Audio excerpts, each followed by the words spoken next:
They spoke of mountains that bled gold, guarded by impossible beasts. Lion's fury, eagle's wrath, fused into one terrifying form, the Griffin. Its legend, a chilling warning whispered on the wind for centuries. But beneath the myth, beneath the fear, lies a secret buried deeper than any treasure. A truth preserved not in story, but in stone. What truly stalked the roof of the world? And why did its bones become the stuff of nightmares? The wind screamed across the Pontic Caspian. Steppe, a relentless scouring force that tasted of dust and distance. It tore at the felted wool of the jares, whipped the manes of the hardy horses huddled nearby, and carried the scent of coming winter from the colossal mountain ranges looming like jagged teeth against the northern horizon. The Altai, roof of the world. Out of this desolation, under a bruised twilight sky, figures emerged, not with the triumphant return of successful prospectors, but as broken remnants. Men stumbled, leaning heavily on remaining comrades, their faces masks of exhaustion and stark terror. Their carts, meant to haul back riches, carried instead the grievously wounded and the haunting emptiness where others should have been. They spoke little, their silence a heavier burden than any gold they had failed to retrieve, their eyes fixed on horrors unseen by those who greeted them, horrors etched behind their eyelids from the forbidden upper reaches of the mountains.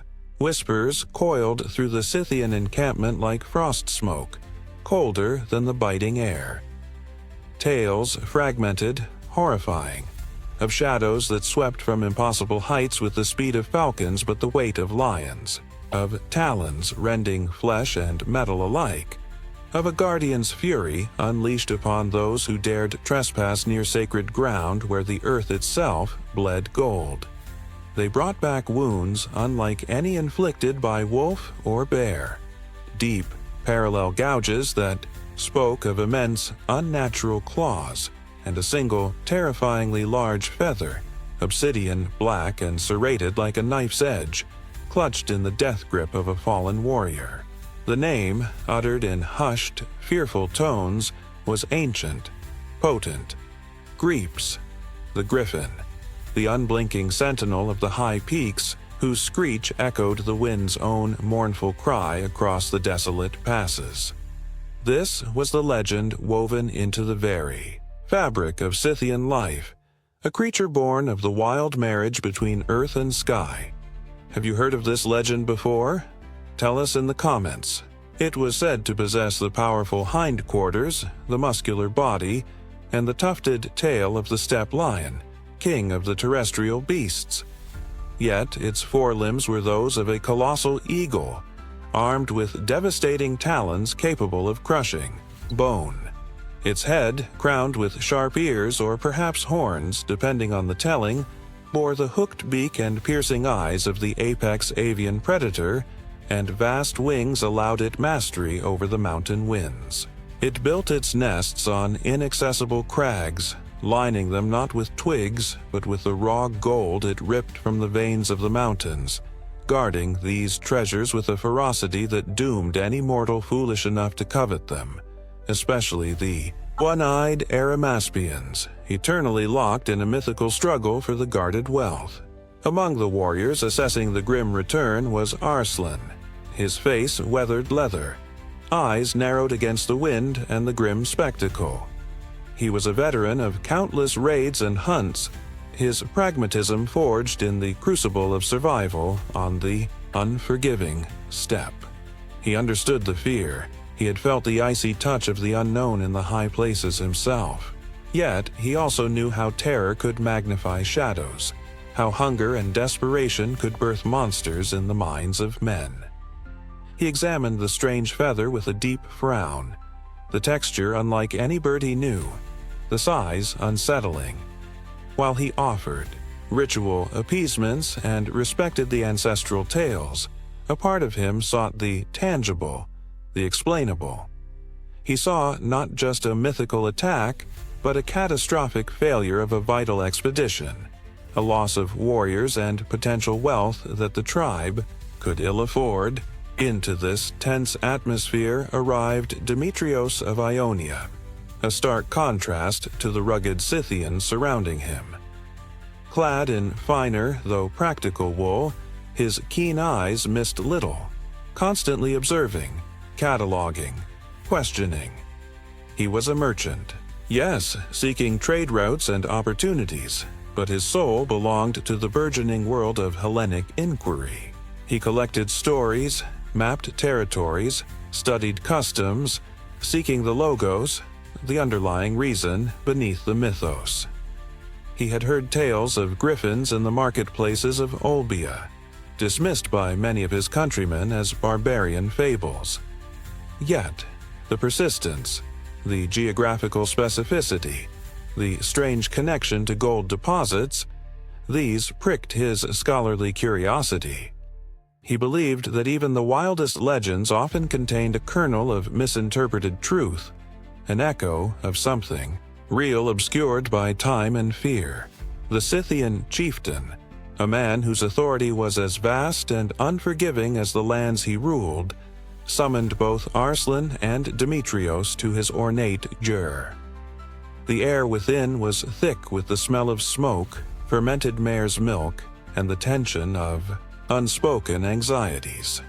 He regarded the pragmatic warrior and the inquisitive Greek, a calculating glint in his eyes. He spoke of a new discovery, reports from daring scouts of an unprecedentedly rich gold vein, located deep within the foothills of the northern mountains, in a valley ominously known as the Griffin's Maw. The chieftain's voice, low and resonant, conveyed the gravity of the situation. He declared that Arslan, known for his skill and nerve, would guide the Greek outsider to this place. Perhaps the presence of a neutral observer, one not directly tied to tribal rivalries over resources, might somehow lessen the peril, or perhaps it was simply a test.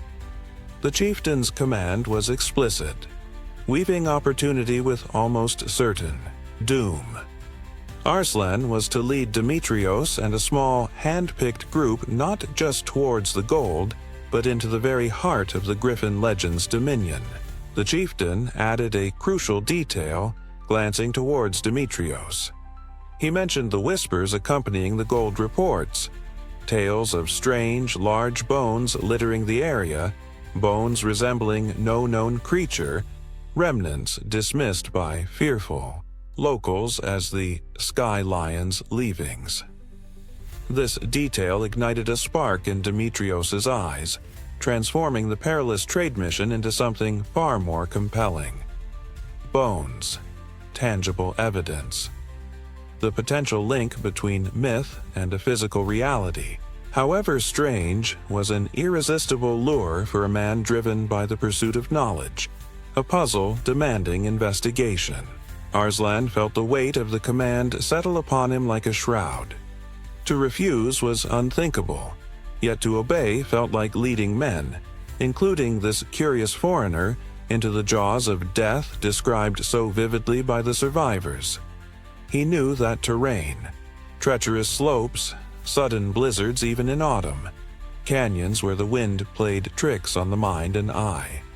He respected the power residing in those mountains, whether it manifested as monstrous beasts or simply the crushing indifference of nature. His duty was clear, but doubt gnawed at him.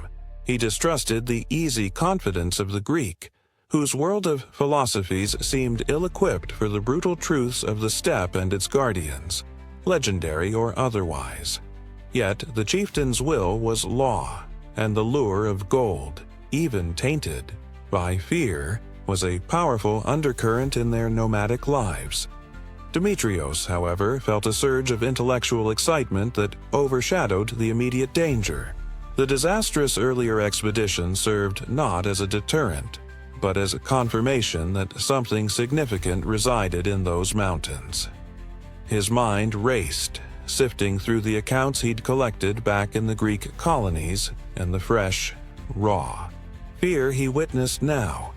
He noted the variations in the Griffin descriptions, sometimes winged, sometimes not, sometimes guarding gold, sometimes attacking travelers randomly. Why the specific link to gold-bearing regions? Was it merely a metaphor for the dangers of avarice, or something more concrete? He began to formulate questions, hypotheses. Could the Griffin be a distorted account of an actual unknown animal, or perhaps multiple phenomena conflated into one terrifying symbol? The prospect of uncovering the source, the reality behind the myth, spurred him onward. The departure was marked by somber rituals and the worried glances of the tribe. Horses snorted plumes of steam into the frigid air, packed with supplies for a long, uncertain journey. Arslan, stoic and grim, gave curt commands, his eyes scanning the intimidating ramparts of the mountains that clawed at the sky. Demetrios, beside him, adjusted the leather satchel containing his writing tools and parchment, his gaze filled with a mixture of apprehension and fervent anticipation. The vast, silent steppe stretched before them, leading towards the brooding peaks where legend held sway. The wind whispered tales of terror and treasure, and as they rode north, the gap between the world of men and the realm of monsters began to narrow, pulling them into the heart of an ancient, dangerous mystery rooted deep in the bones of the earth. The ascent began, swallowing them whole. Jagged peaks clawed at a sky that turned from bruised purple to flinty gray, the air growing thin and bitingly cold. Each step upward was a victory hard won against treacherous scree slopes and paths that dwindled into precarious ledges overlooking dizzying drops. The horses strained, their breath pluming like battle standards in the frigid air, their shod hooves striking sparks from stone that seemed to resent their intrusion. Demetrios, initially buoyed by intellectual fervor, felt the crushing physical reality of the environment. He sketched furiously in his waxed tablets whenever they paused, noting the changing flora, the dramatic shifts in rock formations, the vast, intimidating silence broken only by the wind's eternal howl. He pressed Arslan constantly. Are the griffin feathers always black? Do they nest only on south-facing cliffs? Does the cry sound more like a lion's roar or an eagle's shriek? His questions sought patterns, inconsistencies, the threads of logic, hidden within the tapestry of terror. Arslan navigated the hostile terrain with an instinct born of generations. He read the signs. A displaced pebble indicating a recent rockfall hazard, the subtle shift in wind direction predicting incoming snow, the tracks of unseen animals marking territorial boundaries. He answered Demetrios's relentless inquiries, with curt patience, sometimes sharing fragments of deeper Scythian lore, tales of sky spirits angered by intrusions, the importance of appeasing the genie loci of springs and peaks, the belief that certain stones held echoes of ancient power. He pointed out eagles soaring high above, their cries distorted by distance and canyons, acknowledging how fear could easily twist such sounds into something monstrous in the half-light or fog. A grudging respect grew for the Greek's endurance, yet unease coiled within him. Demetrios sought to dissect the sacred, to pin down the numinous with measurements and reason, an approach Arslan feared might provoke the very powers they sought to understand or evade. They stumbled upon the first concrete evidence of past tragedies. Not just the recent failed expedition, but older sites, an abandoned prospector's camp, tools rusting amidst scattered rocks, a pathetic human femur gnawed by scavengers lying near strangely large fossilized vertebrae unlike any Arslan recognized. Further on, near a cliff face scarred by a massive rock slide, they found remnants suggesting a violent struggle, broken spear shafts, patches of stained earth, and more unsettlingly, amidst the debris, sharp, curved bone fragments that seemed too thick for a bird's talon, too strangely shaped for a wolf's claw. Were these the Griffin's leavings or merely the detritus of multiple unfortunate events, accidents, animal attacks, conflicts between rival prospectors, all conflated by fear into the work of a single mythical predator? The ambiguity was a source of frustration for Demetrios, but chilling confirmation for some of the Scythian guards. Nature itself seemed complicit in guarding its secrets, throwing obstacles in their path that blurred the line between mundane peril and supernatural wrath. A sudden, blinding blizzard swept down from the peaks, forcing them to huddle for shelter in a shallow cave, the wind outside shrieking like 1,000 tormented souls. Days later, descending into a shadowed canyon rumored to be a favored hunting ground, they were stalked by a pack of large, unusually aggressive steppe wolves, their eyes gleaming with primal hunger in the twilight. High above, a golden eagle, larger than any Demetrios had seen, shadowed their movements for hours, its piercing cry echoing strangely off the rock walls. Arslan remarked grimly that the land tested intruders, used its own children, wolf, storm, eagle, as its first line of defense, warning away those unworthy or unwelcome before unleashing its deeper guardians. Each event frayed nerves and fueled the simmering fear. Demetrios, however, forced his focus onto the earth itself. He became obsessed with the geology, noting the distinct bands of reddish-brown sandstone, often layered with conglomerates containing smooth, water-worn pebbles. Evidence of ancient rivers or seas. He saw how erosion sculpted fantastic shapes from these formations, shapes that could, in the right light or fueled by imagination, resemble monstrous forms. Crucially, he observed that the quartz veins, known indicators of alluvial gold, frequently appeared where this specific type of sandstone was most exposed, often near steep embankments or washes where flash floods could potentially unearth hidden strata. He meticulously chipped samples, sketching the layers, convinced the landscape held the key, that the myth was somehow tied to the very ground they walked upon, rather than merely inhabiting it. Their path led them past a solitary ancient kurgan, a burial mound rising unexpectedly from a high plateau. Crude stones marked its perimeter, etched with swirling Scythian motifs and, unmistakably, depictions of griffins. These were not the elegant, detailed creatures of Greek pottery, but raw, powerful images conveying primal fear and reverence. Lions' bodies, immense wings, fierce beaked heads locked in combat with stylized human figures, likely the legendary Arimaspians. Arslan and his men performed brief rituals of respect, leaving small offerings. The presence of the mound served as a stark reminder of how deeply the Griffin myth was embedded in the cultural and spiritual landscape, a guardian not just of gold, but perhaps of ancestral resting places too. Demetrios documented the carvings, noting the variations, the emphasis shifting between leonine and avian features, further complicating any simple explanation. Tension simmered within the small group. Supplies dwindled, the cold intensified, and the constant proximity to danger frayed tempers.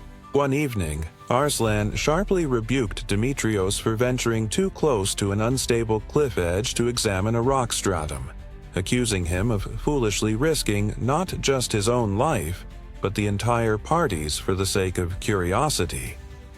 Why prod the sleeping mountain? Why seek answers better left unknown? Demetrios retorted, frustrated by what he saw as willful ignorance in the face of discoverable truth, arguing that understanding the danger was the only way to truly overcome it. Their conflict, a clash of world views, pragmatic survival versus relentless inquiry, hung heavy in the air, broken only when a sudden tremor shook the ground beneath them, a stark reminder of the impersonal, powerful forces at play, forcing a temporary, uneasy truce born of shared vulnerability.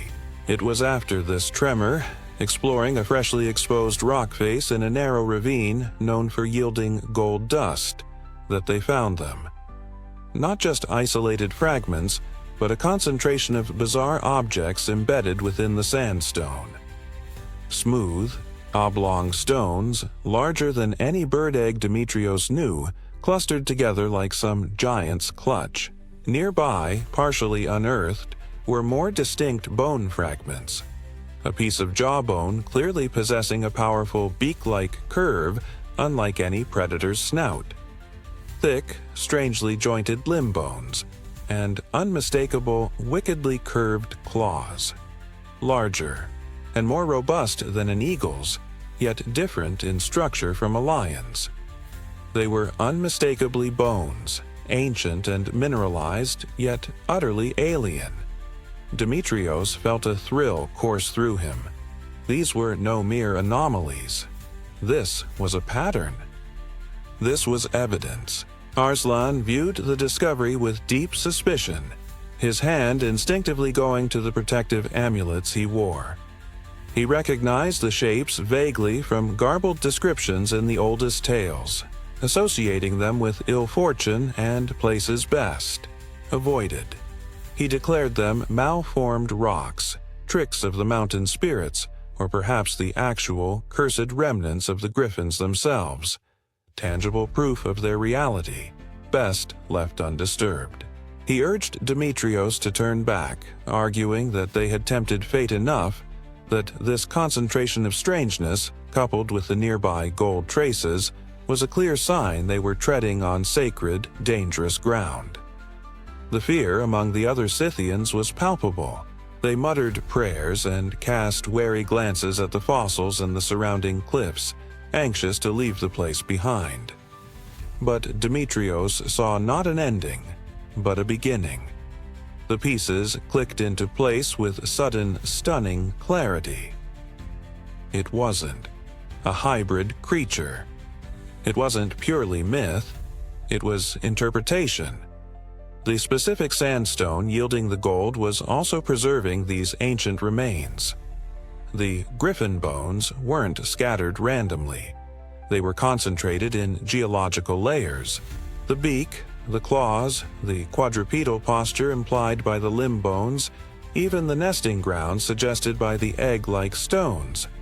Ancient people, finding these startling, disconnected remains eroding from the earth, would have tried to make sense of them using the most fearsome creatures they knew, the lion and the eagle. He hypothesized aloud, his voice trembling with excitement, that they were dealing with the remnants of creatures from a time long before memory, unearthed by the same geological processes that revealed the gold. The true mystery wasn't the monster, but the forgotten world it came from. They pressed onward, deeper into the mountains towards the ominous promise of the Griffin's maw, drawn now not just by gold or legend, but by the scent of an earth-shattering revelation buried in stone. They finally stood at the entrance to the valley ominously named the Griffin's Maw. It was less a single chasm and more a complex network of eroded sandstone canyons and towering hoodoos sculpted by millennia of wind and flash floods. The air hummed with a peculiar stillness, the usual mountain winds muted within these convoluted passages. Walls of deep red and ochre sandstone rose sheer on either side, banded with layers of harder conglomerate rock and softer, more easily weathered strata. Demetrios recognized the geology instantly. The perfect conditions for both preserving ancient remains and revealing them through erosion, the very same formations they'd tracked. A palpable sense of weight hung in the air, not necessarily of immediate danger, but of immense antiquity, a place where time itself felt thin and the echoes of vanished epochs lingered. Arslan scanned the silent cliffsides, his hand never far from his sword hilt, his senses straining for any sign of the mythical guardians, while his men shifted nervously. their belief battling the stark geological reality surrounding them. Following a recently formed washout channel, where the earth lay freshly scoured and raw, the signs became undeniable. Fossil fragments littered the ground, larger and more distinct than anything they had encountered before. Thick limb bones lay partially exposed, hinting at powerful stocky legs. Vertebrae formed articulated sections, suggesting spines far longer and heavier than any eagle's. Curved, plate-like bones hinted at defensive structures. Demetrios moved with feverish intensity, his earlier caution replaced by the consuming fire of imminent discovery. He knelt, carefully brushing away sediment, his fingers tracing the contours of mineralized bone. Arslan watched him, his face a mask of conflicting emotions, ingrained reverence warring with the undeniable evidence accumulating at their feet. He ordered his men to stay alert, but their attention was increasingly drawn to the strange graveyard. They were uncovering, whispers of unease mixing with dawning wonder. Then Demetrios let out a sharp cry, not of fear, but of pure, unadulterated astonishment. Embedded in a low embankment, revealed by the recent floodwaters, lay the unmistakable shape of a nearly complete skeleton. It was quadrupedal, unmistakably terrestrial, its proportions thick-set and powerful like a lion's torso, yet utterly alien. A long, heavy tail stretched out behind it. But it was the front that held Demetrios transfixed. A large, surprisingly bird-like skull dominated by a formidable beak, attached to a sturdy neck that flared dramatically backward into a wide, bony shield, the neck frill. It lay partially on its side, claws evident on its sturdy limbs, frozen in the rock that had been its tomb for untold ages. The sight was breathtaking, monstrous in its implications, yet utterly, undeniably real. It was a creature of nightmare logic, yet clearly a product of nature, not mythic fusion. Nearby, nestled in a depression beneath an overhang, lay the source of another persistent element of the legend. A cluster of smooth, rounded stones, larger than ostrich eggs, lay partially buried. Some were cracked, revealing concentric layers. Within, others remarkably intact. Demetrios recognized them instantly from earlier fragments. The giant eggs, whispered about in connection with griffin nests. Seeing them here, in direct association with the articulated skeleton, solidified the connection. The creature hadn't guarded nests lined with gold nuggets. It had guarded its own progeny, fossilized within the gold-bearing strata. The treasure the griffin protected was its own lineage, preserved in stone, misinterpreted by humans whose desire for mineral wealth drew them to these ancient nesting grounds. The revelation sent a fresh wave of understanding through Demetrios, rearranging the pieces of the myth into a coherent, naturalistic picture. With painstaking care, using his dagger and hardened wood shards, Demetrios worked to clear the sediment from the creature's skull. As the features emerged fully, the connection became irrefutable, almost laughably direct. The prominent, parrot-like beak, strong enough to crush tough vegetation, was the obvious source of the eagle's head. The large eye sockets, perhaps, holding fossilized sclerotic rings, gave the impression of a fierce, penetrating gaze. And the magnificent neck frill, a solid shield of bone extending backward, could easily be mistaken, especially when fragmented or viewed from certain angles, for folded wings or even the sharp ears described in some accounts. It was all there, not a chimera assembled from parts, but a single, unique creature whose distinct features provided the raw ingredients for the griffin legend when encountered piecemeal by perplexed ancient observers. Demetrios rose slowly, turning to Arslan, his voice filled with the quiet intensity of profound discovery. Look, Arslan. See the beak, the eagle's head, and this great shield of bone behind it.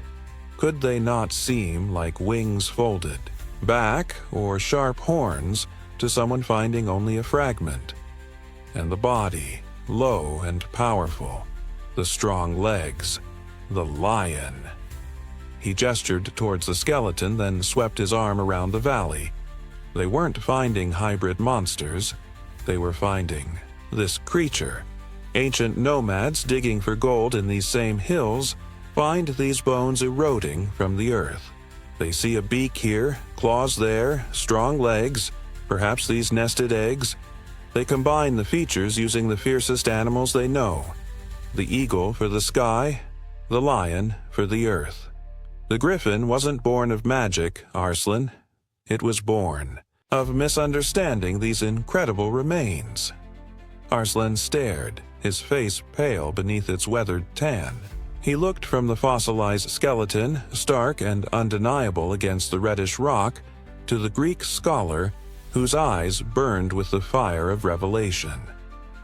The Scythian warrior remained silent for a long moment, the wind whistling softly through, the canyons carrying the weight of collapsing centuries. He touched one of the fossilized bones, tentatively, his fingers tracing the cold, hard surface where myth insisted there should be flesh and fury. A lifetime of ingrained belief, of cultural identity tied to the fear and reverence of the griffin, shuddered within him. He saw the logic in Demetrios's words, the terrifyingly simple explanation staring back at him from the stone, yet accepting it felt like a betrayal, a diminishing of the world's sacred mysteries. What power remained, he might have thought, if the monsters were merely bone? The other Scythians gathered around, their initial fear slowly giving way to bewildered awe.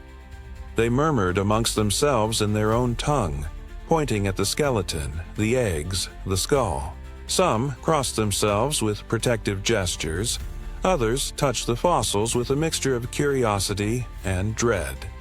The sheer scale of the discovery began to dawn on them. This wasn't an isolated find.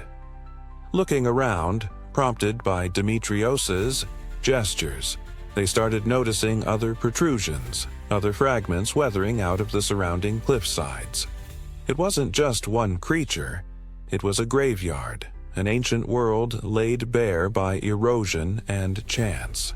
The griffin's maw wasn't the lair of a living beast, but a window into a time so remote, so alien, that it defied their understanding of the world's history, populated by creatures stranger than any legend.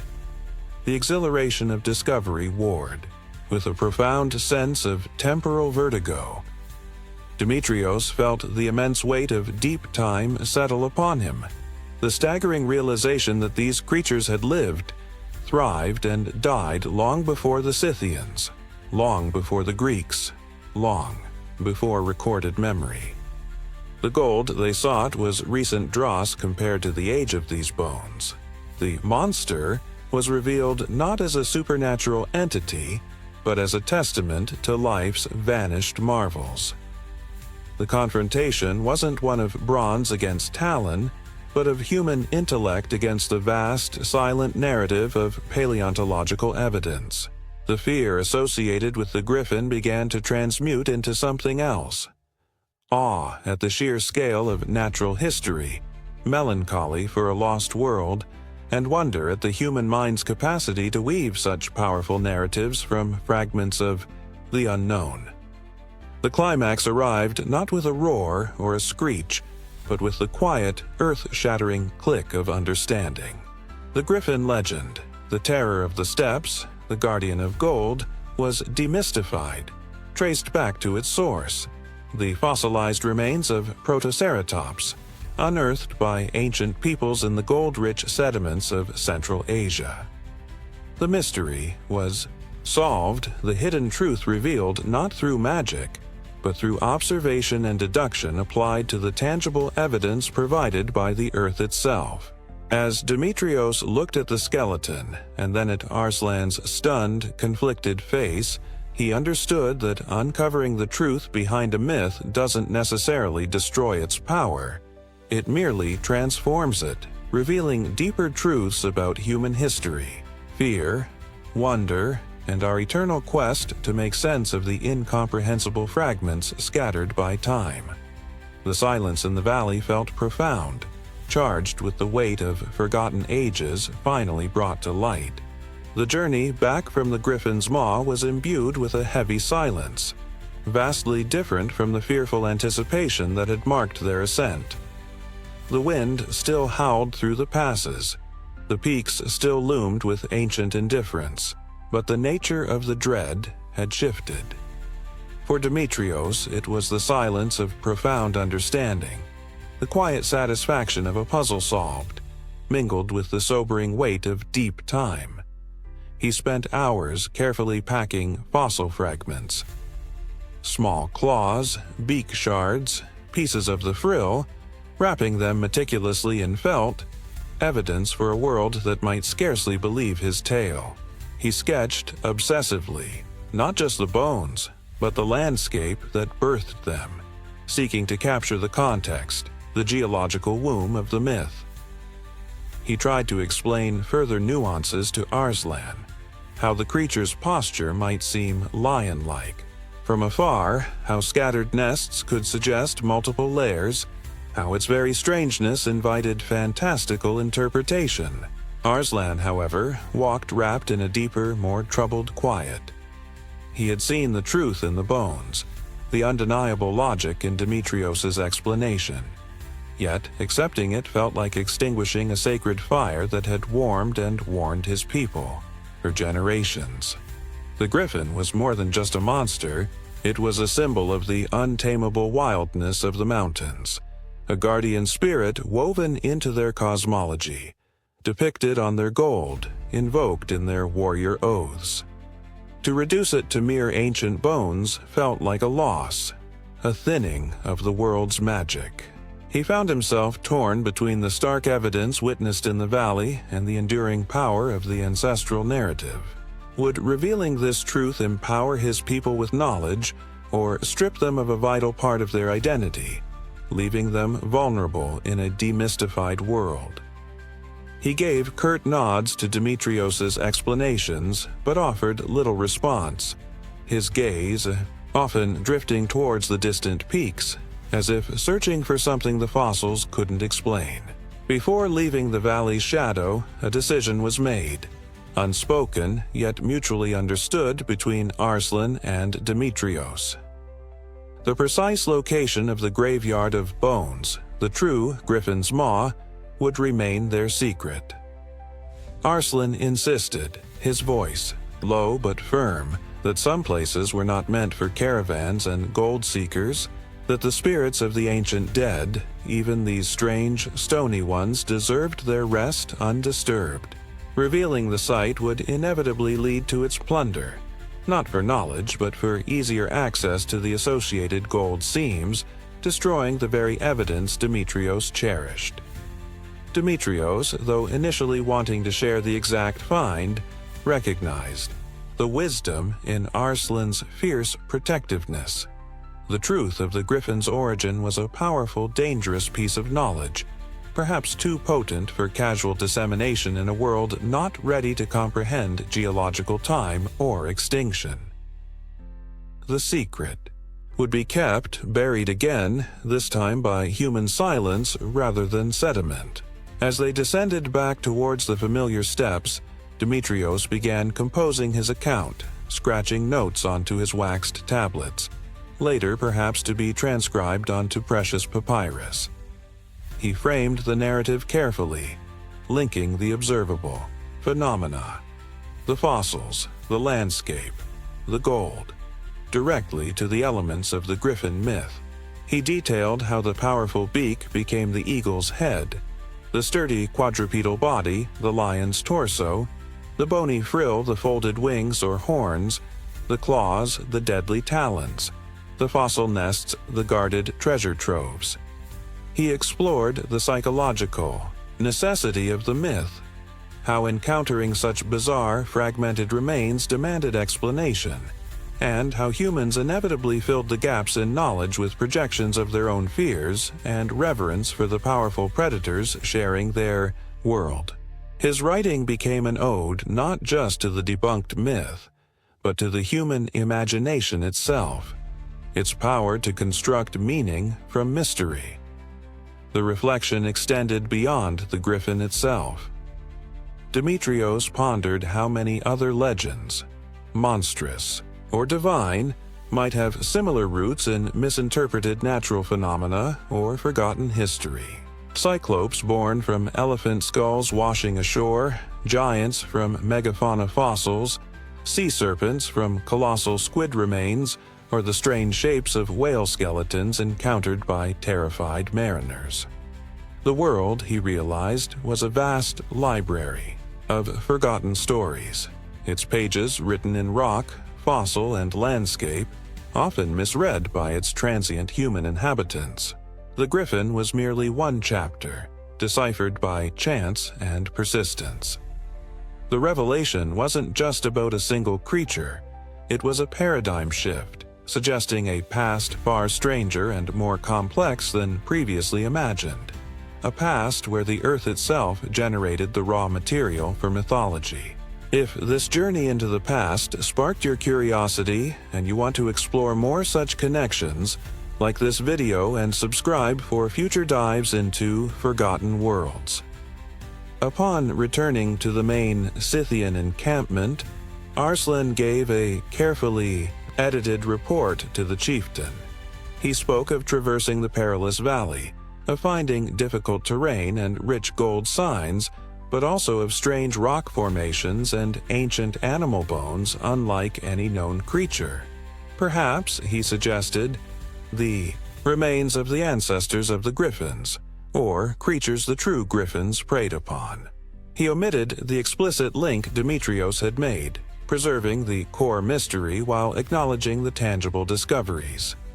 The chieftain, focused on the gold reports, accepted the account, perhaps sensing Arslan's reticence but respecting the warrior's judgment about what should and shouldn't be shared broadly. The immediate terror surrounding the Griffin legend subsided slightly, replaced by renewed, cautious respect for the mountain's deep, potentially lucrative, but still dangerous secrets. Demetrios eventually departed Scythian lands, carrying his precious samples, his sketches, and his revolutionary account. History, however, often buries inconvenient or unbelievable truths. His manuscript, perhaps reaching a few scholars in Ionia or Alexandria, might have been dismissed as fanciful travelers' tales, the descriptions of Protoceratops too bizarre to be credited, the link to the established Griffin myth too radical. Perhaps it was lost in the burning of libraries, or simply faded into obscurity, becoming itself a forgotten footnote, another layer of sediment over the truth. The knowledge was found, but not widely disseminated, leaving the Griffin legend to persist largely unchanged in classical texts and medieval bestiaries for centuries, its paleontological origins submerged once more beneath layers of retelling and artistic license. Arslan remained on the steps, a man forever changed by the journey to the Griffin's maw. He still respected the mountains, perhaps even more profoundly than before. His reverence shifted from fearing a mythical beast to acknowledging the immense, ancient power sleeping within the earth. The power to birth worlds, bury them, and then hint at their existence through bone turned to stone. He might have occasionally returned alone to the edges of that hidden valley, not to hunt or prospect, but simply to stand in silent contemplation, feeling the echoes of that vanished era. The Griffin myth likely retained its cultural currency among his people, but for Arslan, its meaning had irrevocably deepened, transformed from a literal monster into a metaphor for the vast, unknowable cycles of time and the Earth's capacity for generating wonders beyond human comprehension. The final scene lingers not on the characters but on the landscape itself. The vast, wind-scoured expanse of the Altai foothills under an immense sky. The camera pans slowly over the eroded sandstone cliffs, catching the glint of quartz veins, and the subtle, easily missed outline of a fossilized bone partially exposed by the elements. Waiting. The wind whispers through the canyons, carrying sounds that could be an eagle's cry, a wolf's howl, or something older, stranger. The faint, resonant echo of a world long past. The earth keeps its secrets, guarding the bones of creatures that fueled our ancestors' nightmares and wonders. The Griffin's shadow persists, not as a monster of myth, but as a testament to the enduring power of discovery, the limits of understanding, and the deep, often terrifying beauty of uncovering the hidden truths woven into the fabric of our planet's history. The ultimate mystery isn't just what the creatures were, but how their memory became so deeply entangled with our own story, shaping our fears, our art, and our understanding of the wild edges of the world. The bones remain silent witnesses beneath the endless sky, holding the potential for countless other legends, waiting for the wind, the water, or human curiosity to bring them back into the light, forcing us once again to confront the astonishing depth of the past and the power of the stories we tell ourselves to explain it. The echoes persist, carried on the wind across the roof of the world, a reminder that beneath every myth, there often lies a forgotten reality, stranger and more wonderful than any fable.